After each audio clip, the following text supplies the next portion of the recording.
सुबह का खूबसूरत वक्त था। सूरज की नर्म रोशनी एक छोटे से गांव सुंदरापुर पर चमक रही थी। गांव के बच्चे खुशी खुशी स्कूल की तरफ जा रहे थे। उन बच्चों में एक 9 साल का लड़का आरव भी था।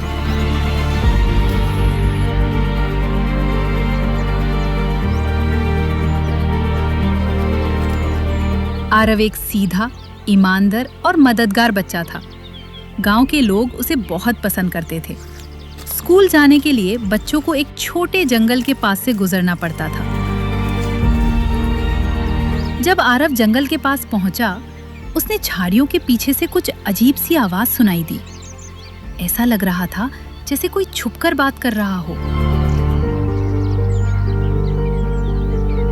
आरव धीरे से आगे बढ़ा और देखा कि 2 अजनबी आदमी गांव के बारे में बात कर रहे थे। वो कह रहे थे कि रात को गांव से कुछ चीजें चुरा लेंगे। ये सुनकर आरव बहुत परेशान हो गया। उसे समझ नहीं आ रहा था कि क्या करे, लेकिन उसे पता था कि गांव को बचाना जरूरी है। आरव ने हिम्मत की और सीधा गांव के मुखिया के घर की तरफ भाग गया ताकि सबको सच बता सके।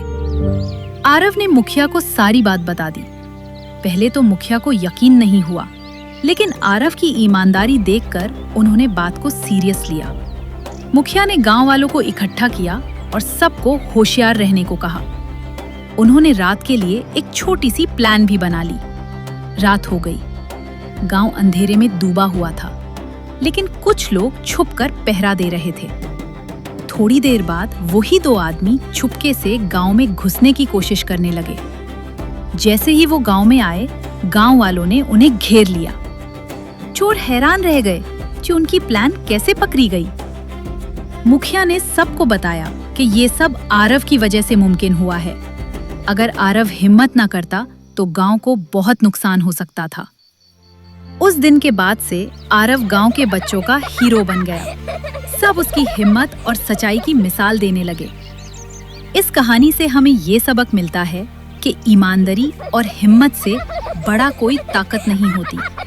एक छोटा सा बच्चा भी सच और हिम्मत से बड़े काम कर सकता है।